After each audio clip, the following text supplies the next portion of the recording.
Well, I got fat.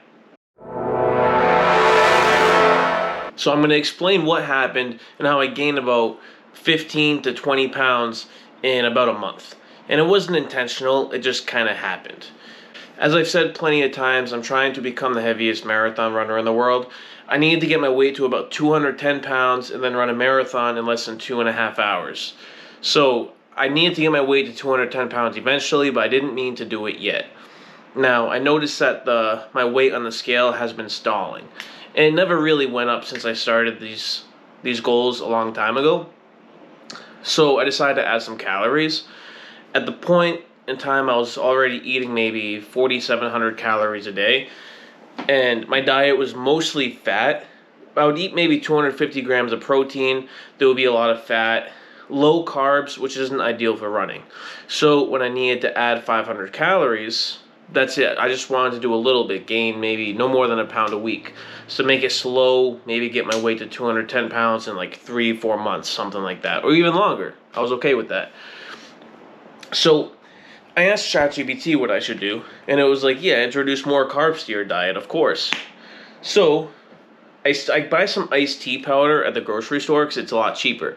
A gallon of orange juice every day, I can't afford that. So I buy the powder of iced tea, and I start mixing 5 servings with water, half a gallon of it a day. And then maybe 4 days later, I'm up like 10 pounds. Or I start at 193 pounds, all of a sudden I'm over 200. Maybe 4 days. Maybe 5. Not a full week though. So I asked ChatGPT, I was like, hey, what the hell, man? You gave me this advice. What happened? So what it said is that because I was doing such high volume before, my muscles were probably, and my body was probably very depleted of glycogen. So I was like, yeah, you just put a whole bunch of carbs in your diet, and you've been sipping on it all day. You know, it's a lot in that iced tea powder. So it said that my muscles likely just absorb the glycogen. And the bigger issue is that the glycogen, every gram of glycogen pulls in about like 4 grams of water or something. So, yeah, it's mostly water weight. But I was like, all right, cool. Maybe it's done now. 4 days, my body absorbed water. Not a big deal. And then it goes up even more.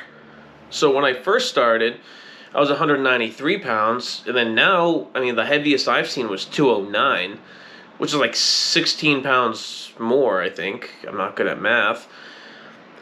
So that's where we are. That's where we're at now. There is one good thing that comes from this, right? I've said before my goal weight's 210 pounds. I'm just a couple pounds less than that. The heaviest I've seen was 209, but I can be as low as 204. I eat a lot of food. So the good thing is that I'm pretty much on my goal weight. I don't have to actually gain much at this point. I just have to maintain, maybe gain a couple pounds over the next year. It's really nothing. Maybe I'll just end up going over 210 pounds. So that's a good thing. The bad news is that it did take a negative effect on my training.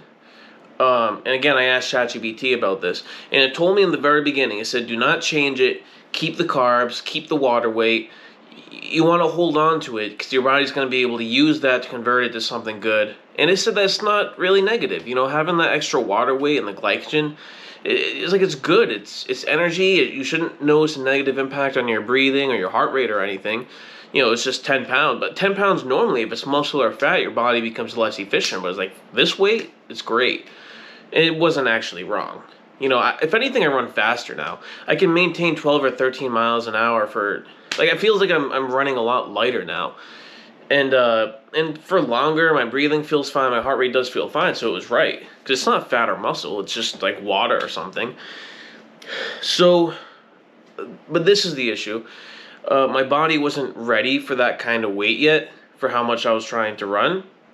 So maybe 5 minutes into the running, I would get shin splints. Like my shins would just start killing, hurting really bad. And that was a big issue. Even if it wasn't shin splints, which would go away after like a week. Because I would tread lightly. I'm not going to run through shin splints. If my shins are hurting, I'm going to slow down to a walk. And then when I have 5,500 calories after the gym, my body's going to be like, all right, now I need to fix these shins and make them stronger so they don't get hurt again. So I was doing it very intelligently to make sure that the shins get stronger instead of injured. And it did work well. But even if it wasn't shin splints, maybe I'd feel all the pressure going through my hips or not my back, but like that kind of area. My back never hurts, but like my hip area will sometimes feel the pressure. So it's not like an injury. It's just like the same thing as shin splints, where it just I feel it on the bone. That's just too much force. And so I've been having a very tough time where I run, then I have to ease off and start walking just to, not put too much force in my body, because I'm trying to run fast too for a while. So that was a negative impact. Now I'm definitely feeling fine again, where my shins are fine, hips fine, my entire body's fine. So it doesn't really hurt anymore. Now I'm finally running like I used to. But it was definitely an adaptive period where my body was not okay.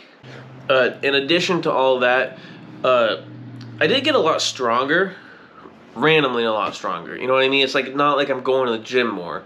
It's my body just can move weights that it couldn't do before without much of a struggle.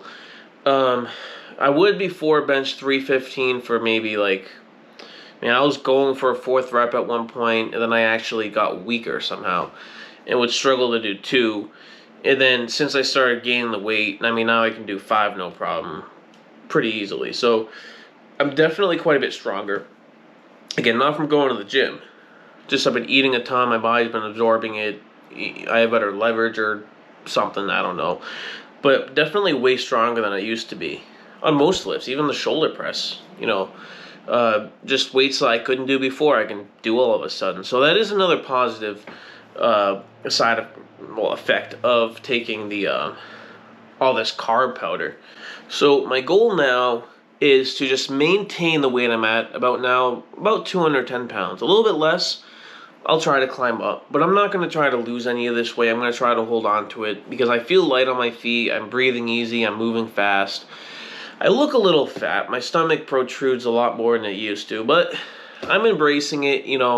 I'm just going to try to maintain my weight here. I'm not going to try to go up too much more. So I don't want to hurt my shins anymore. But I'm not really worried about the weight. I think it'll be healthiest to just maintain this so I don't have to gain the weight in the future.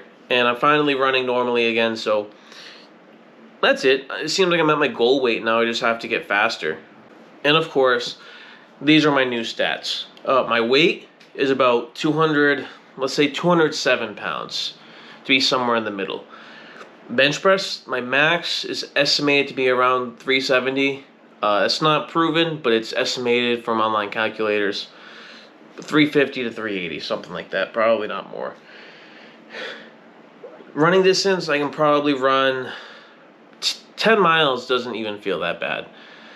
And I can go for a lot longer if I have to, and I would do a lot more in a day, but I would break it up between 2 runs. Now I'm doing 1 run, but I can still handle that. It feels fine on my body. So speed, I can handle 10 miles an hour and breathe easy. I'm not used to doing that for long distances. 8.5 feels kind of fine. My goal for that is to, I want to run a sub 3-hour marathon this year. That's my goal. It's possible I can hit it because I don't have to gain weight now. So who knows? That's my goal. Those are most of my stats. I don't know what else is important. There's weight, there's lifting, there's running. I want to see if I can run a sub 18-minute 5K at some point during the year too. Those are goals. With the weight I gained, I don't really know how my body's going to handle all of it, if it's going to be able to get strong enough to maintain that distance yet. But goals are just attempts. It's okay if it happens next year instead of this year. And that's all I really need to discuss in this video. That's the only minor change I guess not minor, that's a pretty major change. A lot more body weight, having a tough time running, but I'm adapting quickly. So, if you're interested in seeing if I can become the heaviest marathon runner and run a sub 3-hour marathon at, over 210 pounds, subscribe to the channel. And if you have suggestions on how I can maybe improve my goals or have a better chance of succeeding, then, leave a comment for that. And who knows, maybe I can do this.